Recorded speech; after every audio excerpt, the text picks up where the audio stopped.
Hi everyone, it's Lydia here.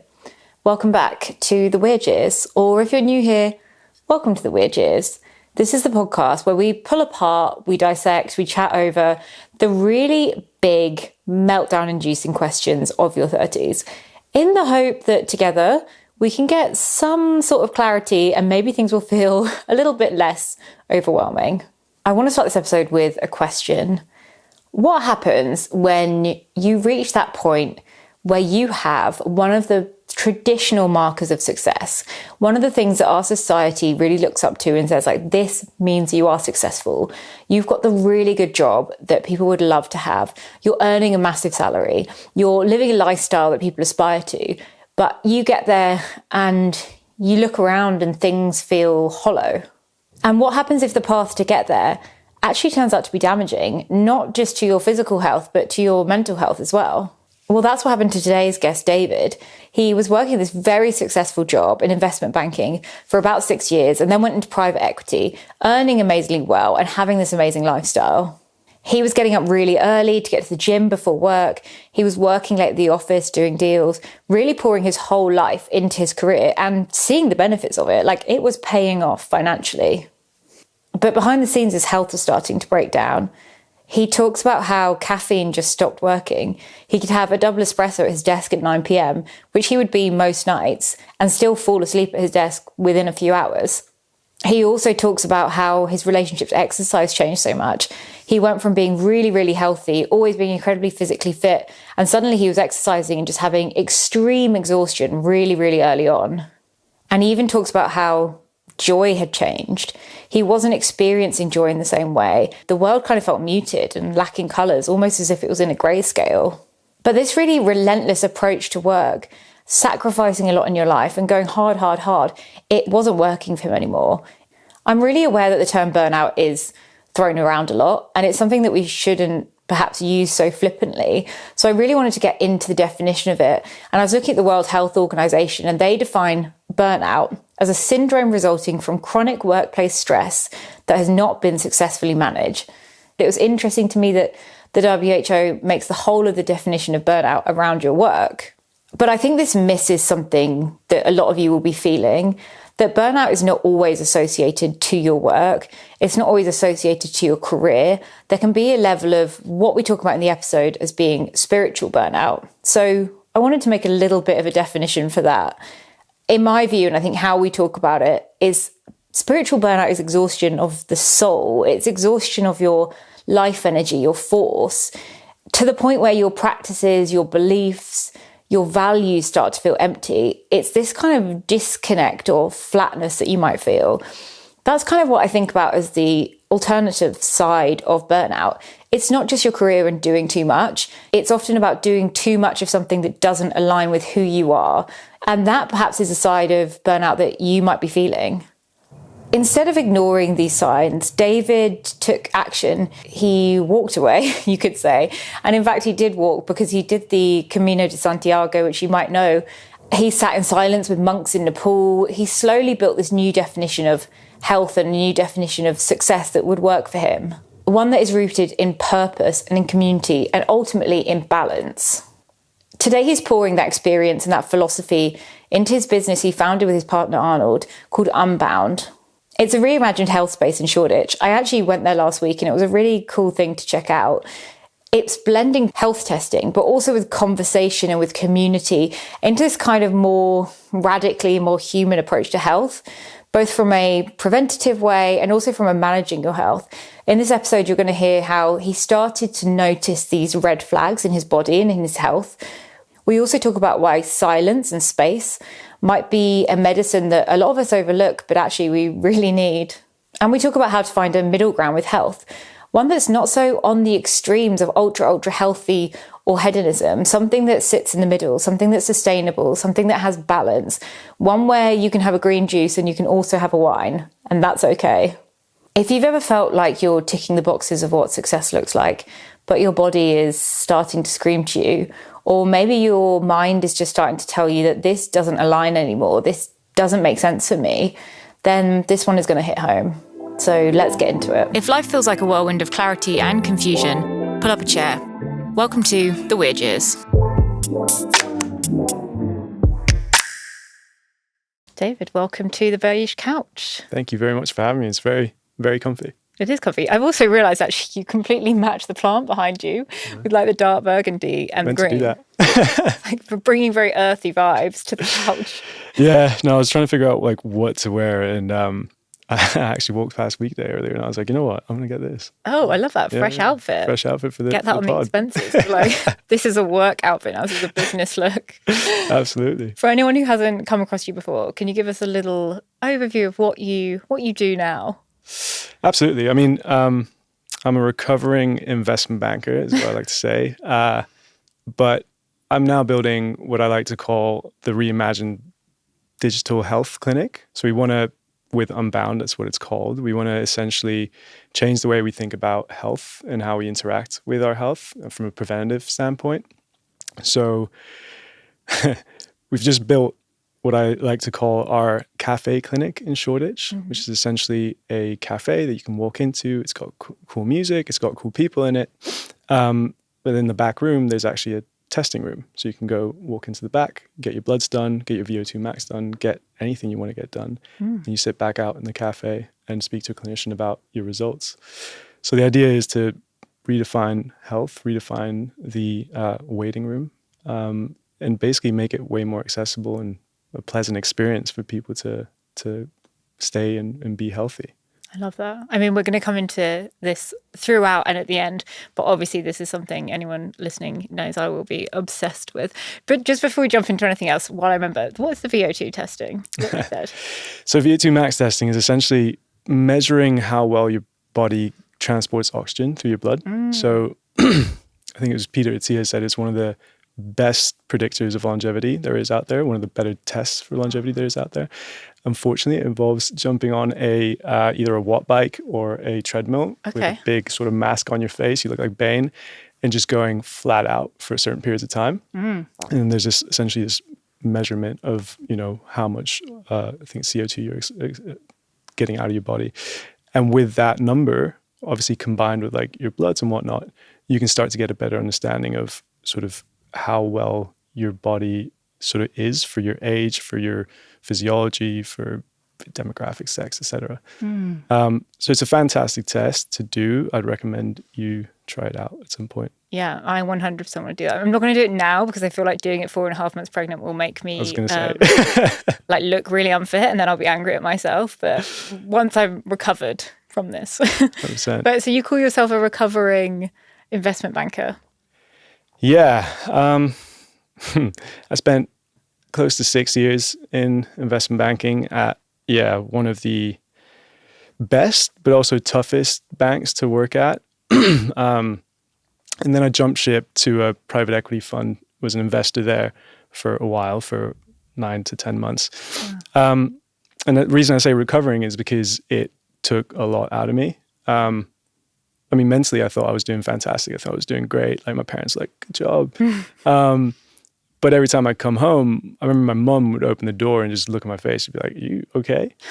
And I was like, yeah, I mean, I feel great. Like I'm making tons of money. I'm like, the office was in Mayfair next to the Dorchester Hotel. I thought I was sort of, doing fantastic. And then, and then just realized a lot of things, but one being I wasn't really fulfilled in various different sort of facets of my life. And one big thing was work and sort of the intensity of it, but also the fact that I was getting a lot of things from it. So obviously one is money, two is sort of prestige. But one thing I wasn't getting from it was like, I don't know what to call it, maybe like spiritual fulfillment is a way to put it, where I just kind of felt empty. Like I'd be staying late and, I'd tell people at the pub what I did and they'd be like, oh, that's cool. But I got nothing out of it. It felt like a bit of a hollow space whenever that happened, whenever I got those like, congrats and whatnot.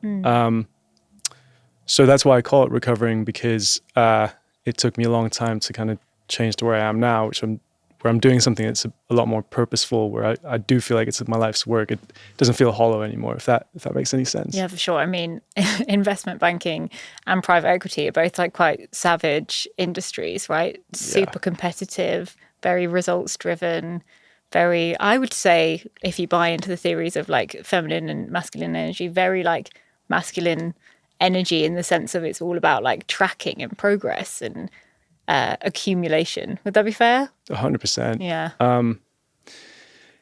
It's interesting you say that because, I mean, in our office, there was one specific time. I mean, there's a couple of examples I could mention, but there's one specific time when, like at 1 a.m., like two of the analysts and associates just got into a fight, like about, I don't even know what, like a pitch deck. Okay. And that kind of like bravado, macho energy of, you know, making sure you hit a certain KPI and then making sure that you're in late. And it just created this really, I don't want to call it toxic, but it was relatively toxic environment.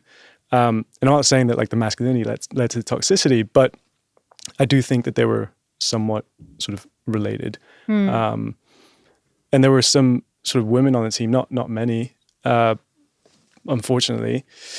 And I think that I was kind of like surrounded by the kind of energy I'd always been trying to get myself away from. Oh, that's interesting. So it wasn't your natural place to fit in there? No, not really. I guess I've been brought up by my mom, basically, and I have a sister. So like there's always been two strong women in my life.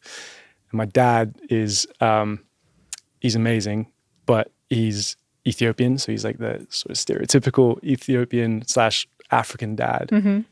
Very results driven, very kind of like, just wanted to make sure that I didn't have the struggles that he had growing up. I mean, my dad, he took me to, this is a while ago, he took me to the village that he was born in Ethiopia. And it's literally like 4 huts on the side of a mountain. Wow. And that's not an exaggeration. Like that was what it was. And, you know, he went from there to, you know, now having a pretty high position at one of the bigger international organizations in the world. And he's did that by himself. And my dad, like he married a white woman from Spain and he had like 2 mixed race kids and tried to give them a good future. So as much as I like, you know, tried to move away from that like masculine energy, and he was very strict basically growing up. He was very like intense and wanted to make sure that we essentially didn't have to go through all the stuff that he went through. And I used to kind of resent him a little bit for that, I think, because it felt very constricted and constrained.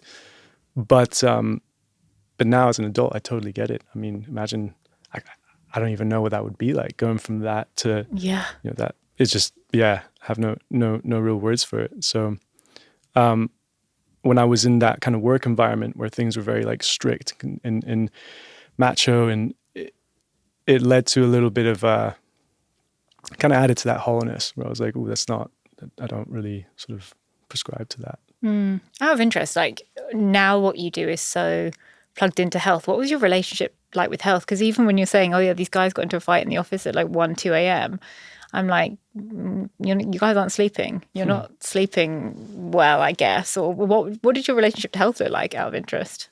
Great question. I mean, it's part of the reason why I'm building Unbound. But I'll give you an example. I lived in the same flat as my current co-founder, Arnie, and I wouldn't see him from Monday through Friday because I'd get in at like 2 a.m. I'd be up at 6 because I would always try to work out thinking that was healthy, but I just wouldn't be getting sleep. And in the office, I mean, you'd be slamming 4 to 5 coffees a day. You'd be essentially just on the verge of like a breakdown every day. Not necessarily, you wouldn't necessarily feel it as much, but you'd always be stressed. You'd always be like kind of going at, you know, 6th gear, even when you were on a break. So it was very unhealthy. And my relationship to health then was, I want to say like superficial. I thought, as I said, like going to the gym and, you know, doing certain supplements and making sure like that you look good, therefore you're healthy.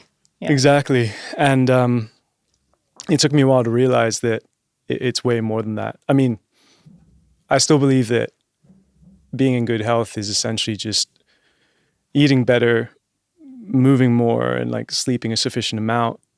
But I do think there's like two really important bits that you have to add to that to really be healthy. And that's being around people or a community that supports you.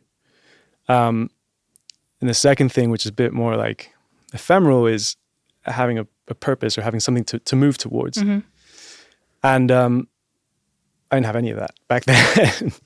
I thought it was just, exactly, looking good. And it was a weird blip in my life because before that I was really healthy in the way that I kind of define it now. Right. And after that I've sort of redeveloped my health again. So that was just a blip in my understanding of health. What was like your driving force at that point? Like, how were you defining success? What was making you, I guess, get up every day and go through that? Because it's not a small amount of time, right? You said nearly 7 years. It's not like, it's not a short blip. It's a pretty decent blip.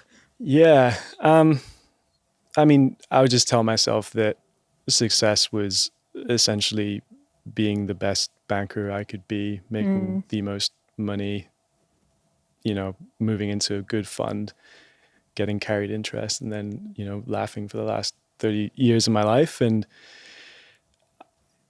it was, I don't know if a lot of that came from wanting to potentially like please my dad, because growing up, he always, as I said, like wanted to make sure that we had a secure future. I'm not entirely sure, but I know I've always had this drive inside me. So whatever I did or do, I want to do it really, really well, to the point where I don't necessarily like stop and think about what I'm doing. I'm just like, I've decided to do this thing. So let me just, whether it's school, whether it was swimming as a kid, whatever it was, I was like, I need to be as good as I can be at this thing. And I was like, trying my best at banking, but I was like, I never stopped to really think like, how do I actually feel about this? I'm still trying to figure that out. I think it's also like it's easy to get into a point where you kind of run on your nervous system, if that makes sense. Like I remember back when and actually I still fall into this trap all the time, but back when I worked in startups, like I would think everything was going really well and I'd be like going to the gym 4 times a week and like working late and everything was moving forward. And then someone would like walk behind me in the kitchen. I'd jump, like physically jump out of my skin, or like walking along a road, someone would like move in any slight fast thing towards me and I'd like jump out of my skin. And I was like, this is so strange. And it was only when I started reading into these things, I was like, oh yeah, that's literally your nervous system just being like on edge.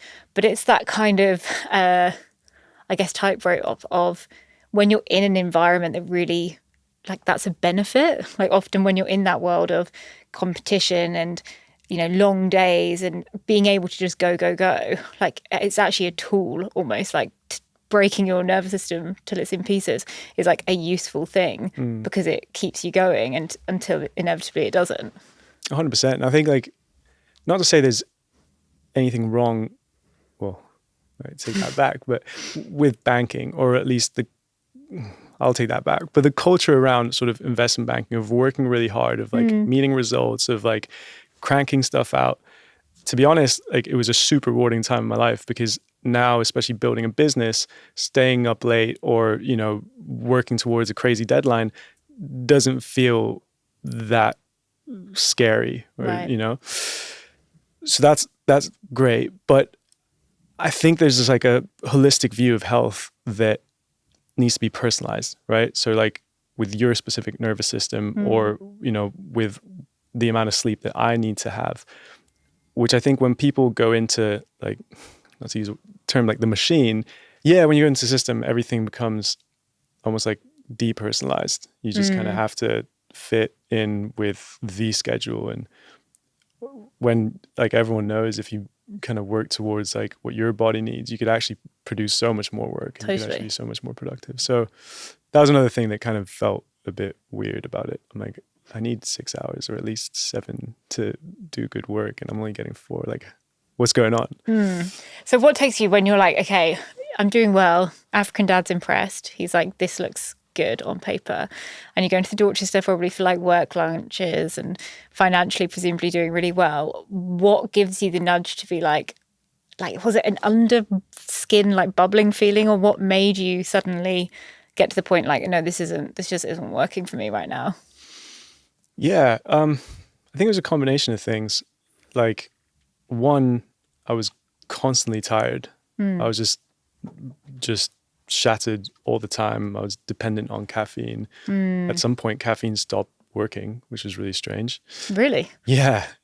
I would That's worrying.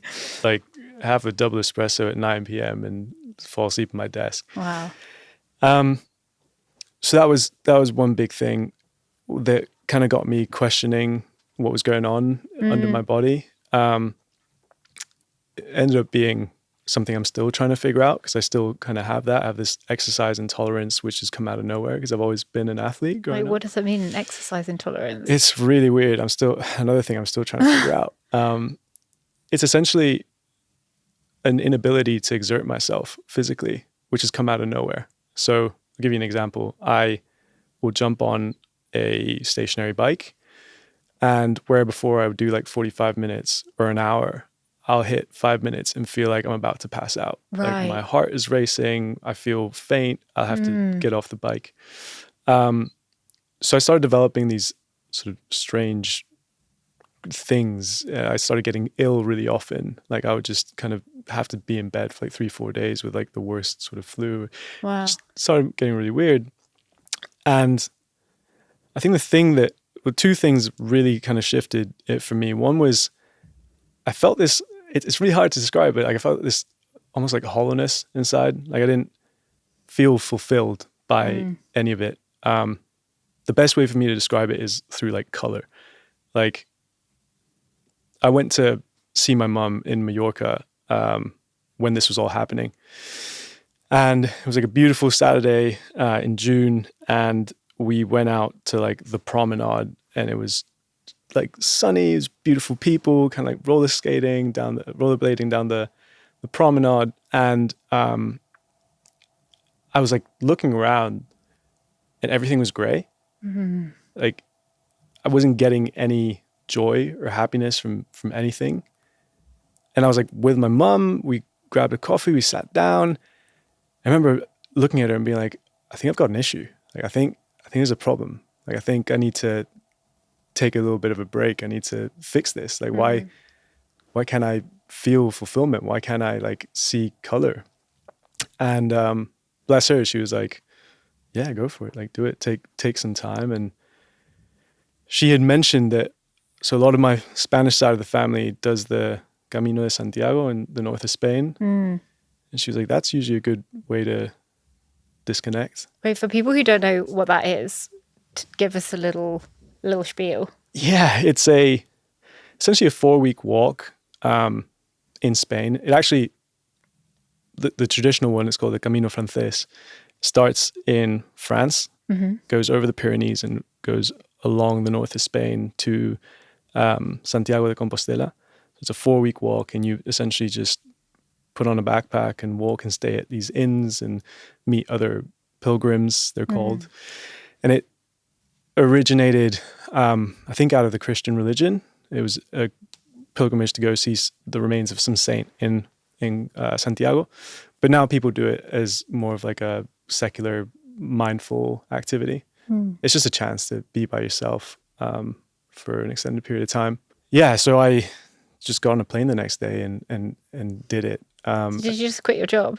No, so at that time, because I wasn't feeling fantastic, and because both my parents were having some pretty serious health issues. For example, like my dad just got diagnosed with prostate cancer, but it's been a sort of long, like an ongoing diagnosis / issue.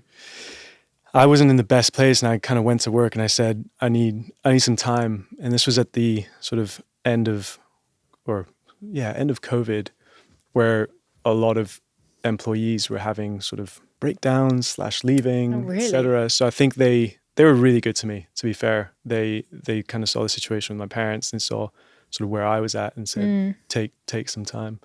So so I did the walk, which was an experience. Yeah. It was really hard. Not really. I mean, it was hot. That was the worst part. It was just boiling. I think at that point it was July. But aside from that, it was fine. It's just like you walk 20 kilometers every day around some really interesting characters. Okay. You see all sorts, but it's incredible just because you, for a moment or for 3 weeks, get a chance to actually listen to yourself and just kind of see what comes up. Which when you're in a place like London and you're around friends, you're around your partner, you're around work, you're inputting a lot of information. You don't spend a lot of time seeing what kind of comes up from the inside. Yeah.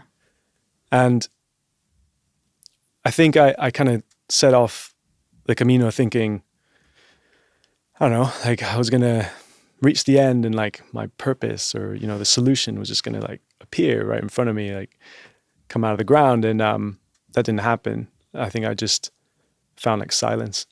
And like I really fell in love with silence just because I found that it was the first time that I really like came face to face with that like hollowness I mentioned. And I was like, oh shit, well that's the issue. Cool. Well, like how do I solve it? And I, not to like simplify it too much, but what I found was it was a little bit like the, you know, the hot and cold game where you like you try to find something and someone on the other side of the room is like hot, cold, and you kind of like tap around like you're getting colder or colder or hotter. It's kind of like that where I was like, there isn't one sole purpose, but there's like directionally you can go in the right direction for you or the wrong direction for you. But it needs to be quiet for you to kind of like feel that and get that. And it was the first time I had that. I was like, oh my God, like what direction do I turn in? I can finally like, you know, get a good sense for what's right for me. So I got something different than what I expected from the Camino, but I did end it feeling a lot better. Yeah. I think that thing of space and time is something that everyone like needs to talk about more. Is that often, you know, people might say, oh, I've got a holiday, or like, oh, I've got a 2-week holiday, like I'm going to really wind down. And I think a lot of people listening will recognize this, is that actually when you're so engrossed in something like your job or whatever that thing is, your passion project or whatever, turning off from it is like at least a 2 or 3 week project in itself, like actually detaching from that. Because when you first go away, you're thinking about like all the stuff you left, and then as you know, you might get a few days in the middle and then you're thinking about what you're going back to. But in my life, space and time is when all of the dregs of the journey but also where all of the clarity has come from. Like I remember the first I think the first time I had loads of space in literally since going to school was when I left my first startup, which was literally at the beginning of COVID. And then COVID happened. So I worked for like a few months freelance, and then like the industry just stopped moving because no one was filming adverts. Like there was nothing going out. And I think I had 3 months or something of just every day being like, oh, I actually have nothing to do. And it's those times of like it's not even turning your brain off, it's turning your brain inwards, I think, in like a productive way of, as you were saying, doing less consuming and less taking in of information and a bit of just sitting with it and seeing what happens. Like, I think so many people listening, if they're honest with themselves, it's like, when would you have actually had that time? Like, has anyone had that time since, I don't know, a gap year?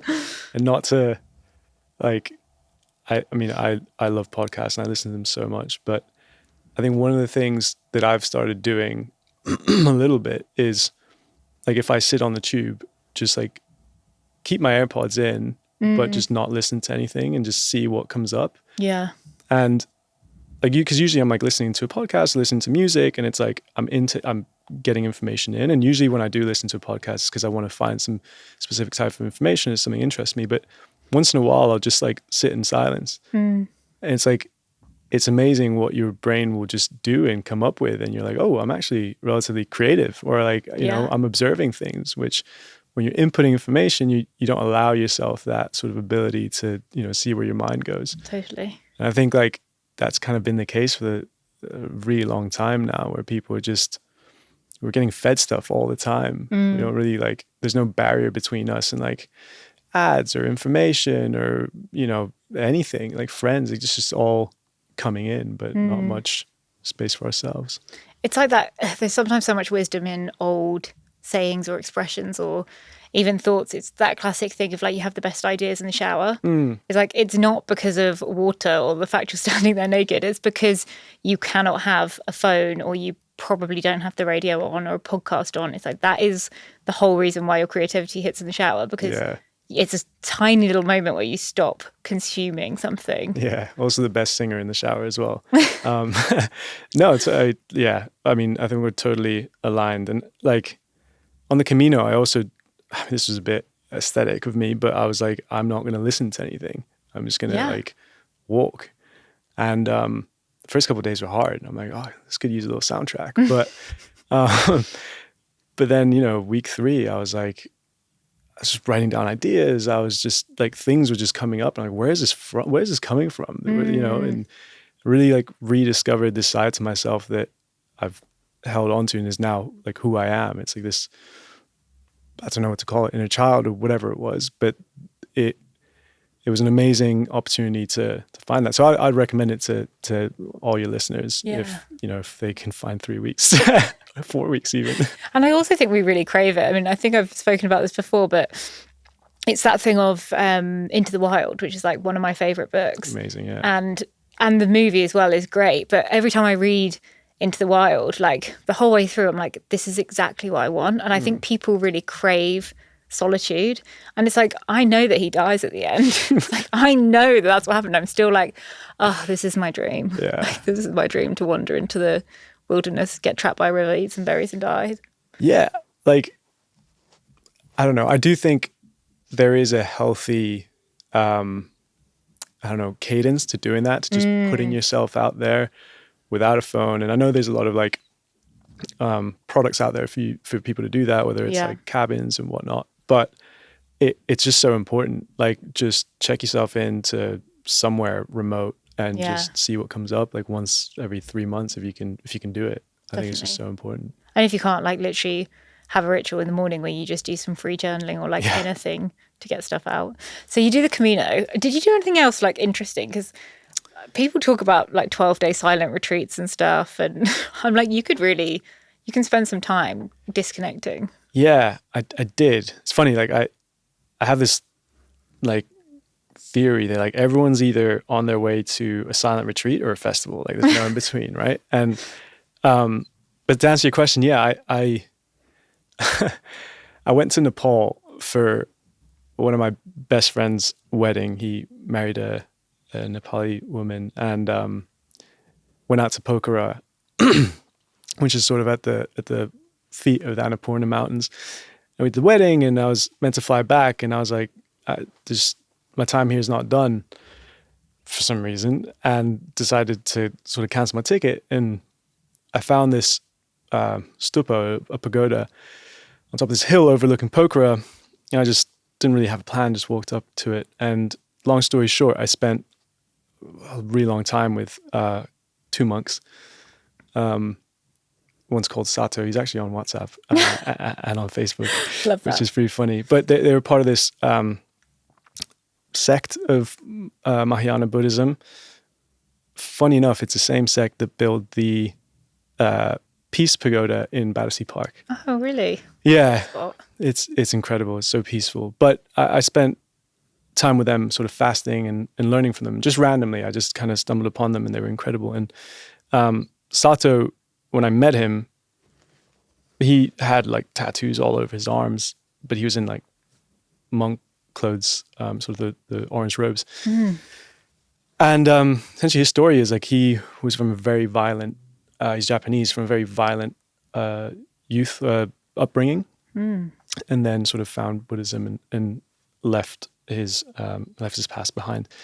And I was just, I was just so curious. I was like, how do you find that inner peace, and what was it that made you sort of take that change of direction?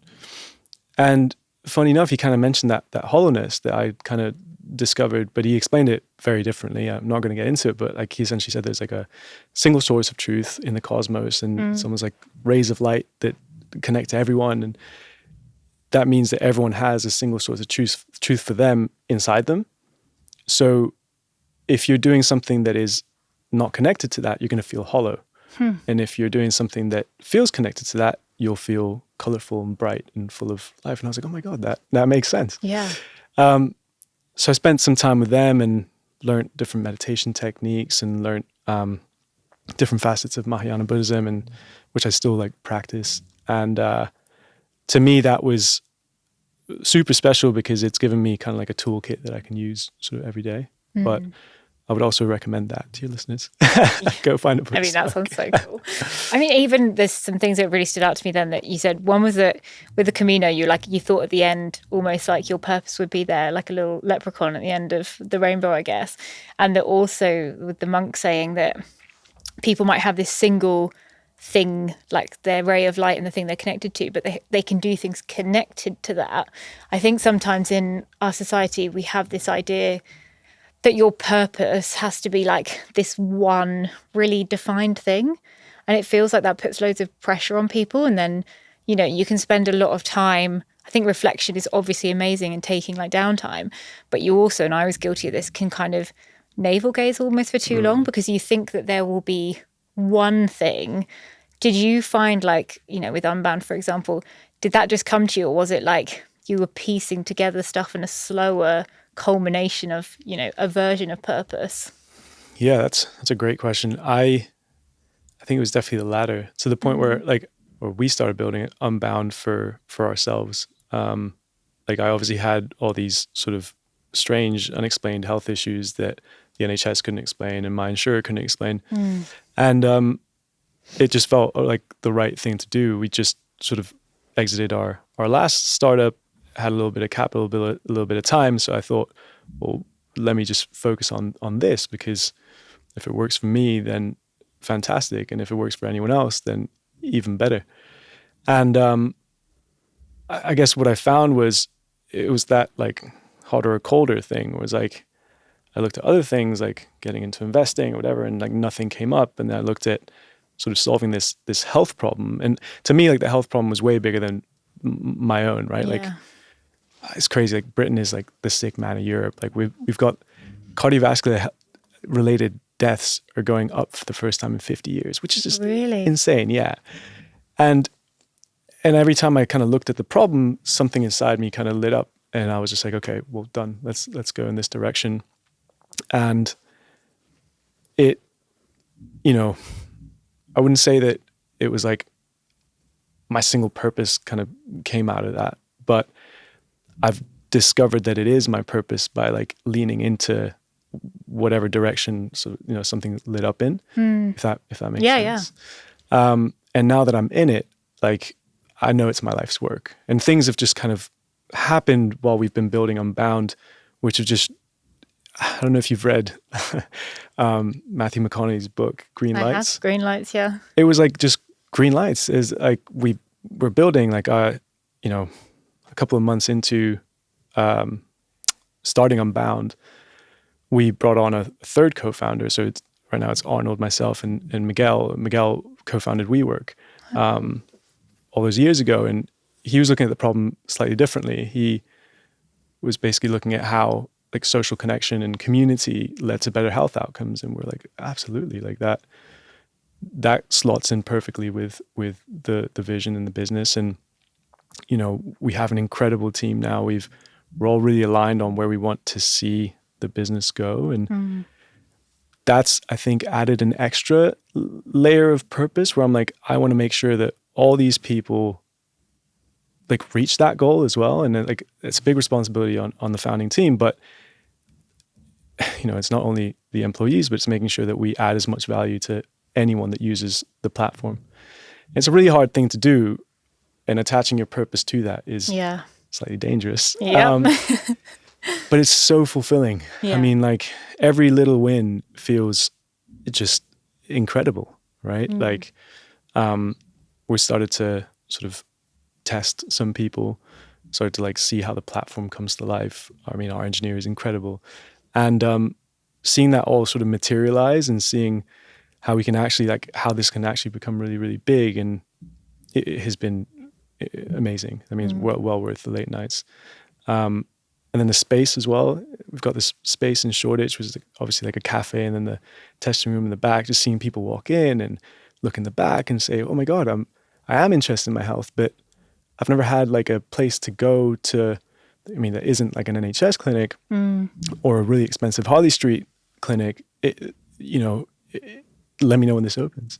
Yeah. So that's been awesome as well. Yeah. I also love that kind of connection back to, I think, community and people, because interestingly, I was in prep for this episode, I was looking at like the definitions of burnout, and the WHO, World Health Organization, they define it as being specifically tied to work, which I thought was really interesting. I think it was a 2017 or 2019 definition, that it's like the inability to continue working because you're overstressed and overworked, and they really place it in the career space. But actually, I think what we're seeing more and more, and with like, however valid people think the male loneliness epidemic is, I know it's a big kind of topic of conversation on social, but the interaction of health and like community and society and connectivity is one that we've kind of always known, but it doesn't really come into practice. Yeah. I mean, like a lot of the products out there are they're very focused on the individual. It's like your health and, your peak optimization. I mean, they speak to biohackers, right? Yeah. Like, it's like, can you optimize your health to the nth degree when, I mean, sure, that's fine. You can do that. But then you're getting on a tube where there's toxic air, and then you're eating stuff that is not great for you. And it's like, it's all about balance. And I think being able to do that in a group or with a group of people that is well informed, that is supportive, is just going to be so much better for you than sitting in your room by yourself getting like conflicting pieces of information from like TikTok, Instagram, etc. So that's what we're trying to build, is just like a community-led platform for you to maintain your health. And that's why the space is so important. I mean, I think it was last week or the week before, we had a breakfast for some of our potential founding members. Some of them have now become founding members, I believe. But it was an all-women roundtable, and they spoke about everything from, hormonal health to, having kids in the future. And like a lot of them left that saying, I've never had a forum to be able to speak about this openly, which to me is wild. Like, because you don't really speak about it with your friends. You might with like really close friends or your doctor, but you don't really have the opportunity to go outside of that circle. So it's just been lovely to be able to give people that platform. Yeah, it's really cool. I'm very excited to come and check it out sometime. For sure. Yeah. Whenever you can come through. As well.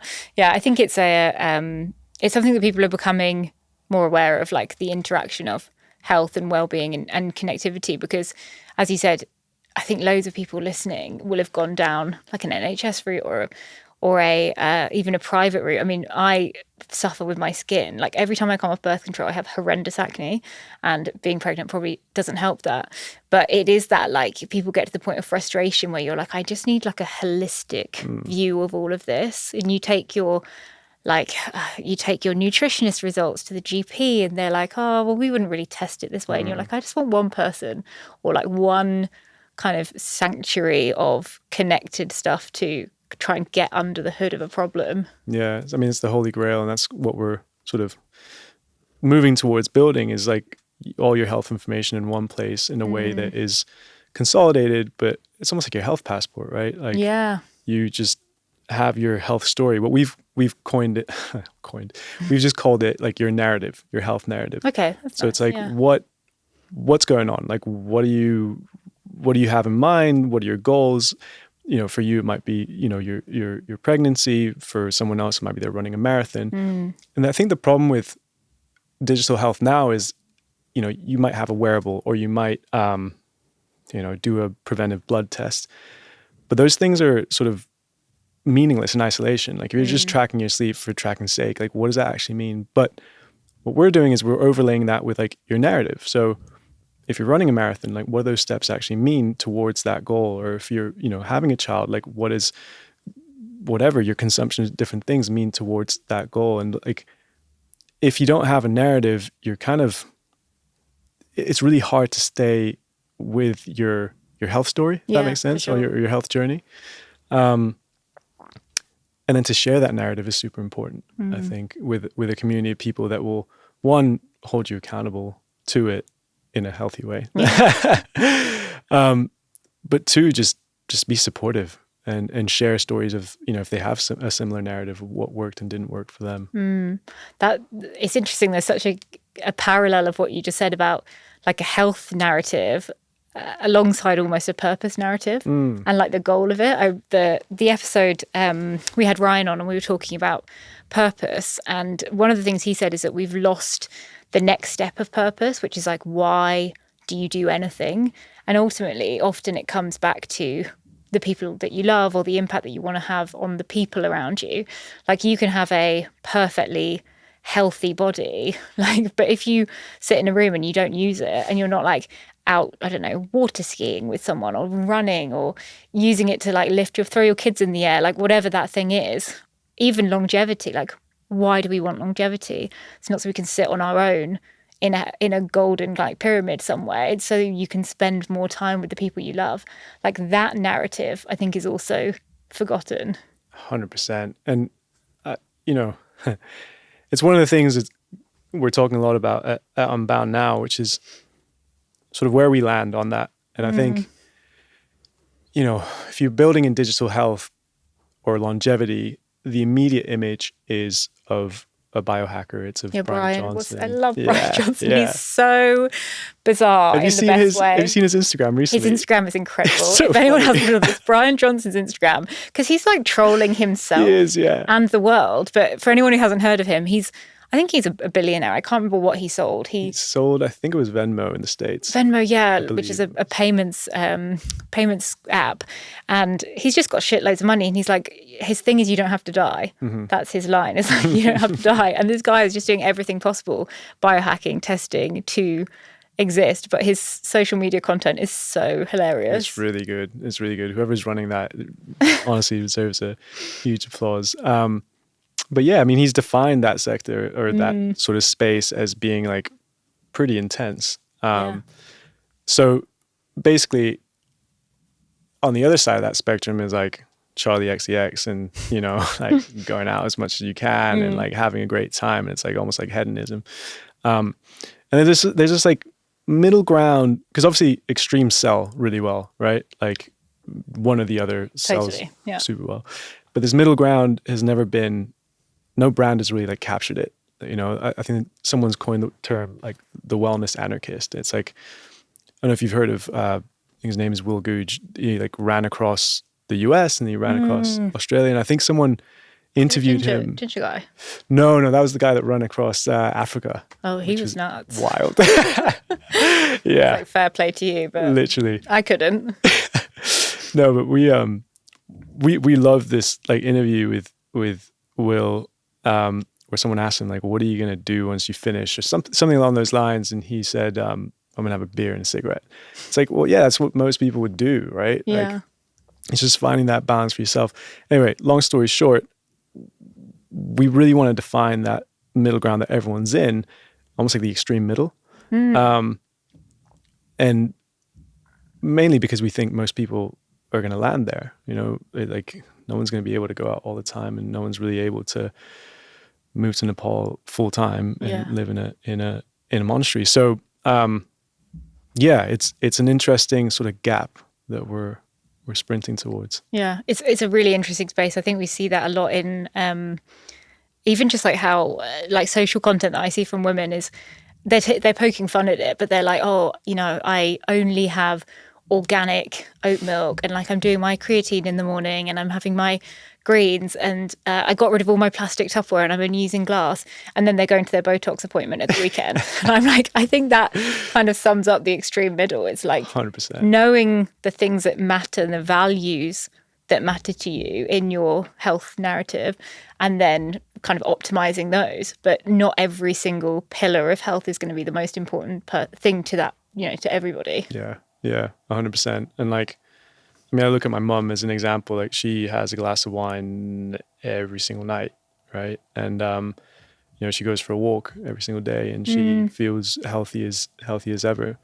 But I do think that brands right now ask us to pick a side, right? They don't really allow us to sort of land in the middle where, you know, we can go out on the weekend and be slightly hungover and then, you know, go to yoga class on the Monday. It's, you know, which side are you going to pick? Yeah. So we're trying to normalize that, you know, brand it essentially. Yeah, the duality. Exactly. People are multifaceted, for sure. Okay, so yes or mess. This is 5 rapid fire questions. If you're into it, you answer with yes. If you're not, then you answer with mess. You are allowed to expand on things a little bit. I'm not very strict. Okay. So number 1, a 4-day work week becoming the norm. Mess. Oh. Yeah. Depends on what you're working on. And depends on how you define work, I think. I would have said yes 4 years ago, 5 years ago. Yeah, that's fair. There's no quiet quitting. There's just Exactly. being driven by passion is a good thing. Number 2 is ayahuasca retreats. Yes. Number 3, everyone should take a sabbatical before turning 30. Absolutely. Sorry, yes. Yeah. 4, having your Slack notifications on your phone. Same as the first one. Yes, but want to say mess. It's just like, it's good to turn off, but sometimes you just can't. Yeah, that's fair. And the last one is searching for, in quotations, the dream job. Ooh. Mess. I really don't think there's a dream job. I mean, even being a founder, there's things that are like really, really tough that I wouldn't have wanted to do, but it's the closest thing to it. I think that's definitely a myth, and I think that it actually might answer your other question, that there is no like perfect fit, there is no like perfect solution. It's just about like finding. Actually, someone said this to me a while ago, but it's like cleaning the cup for the cup's sake. I don't know if you've ever heard that expression. I've never heard that. It's basically like, if something needs to be done, right, and you are relatively good at it, then just do the thing. Stop thinking about like why you need to clean the cup or where it's going to go, or just like, I think it's one of the tenets in Buddhism. It's just like, do the thing for the thing's sake, and you'll find some kind of peace in that.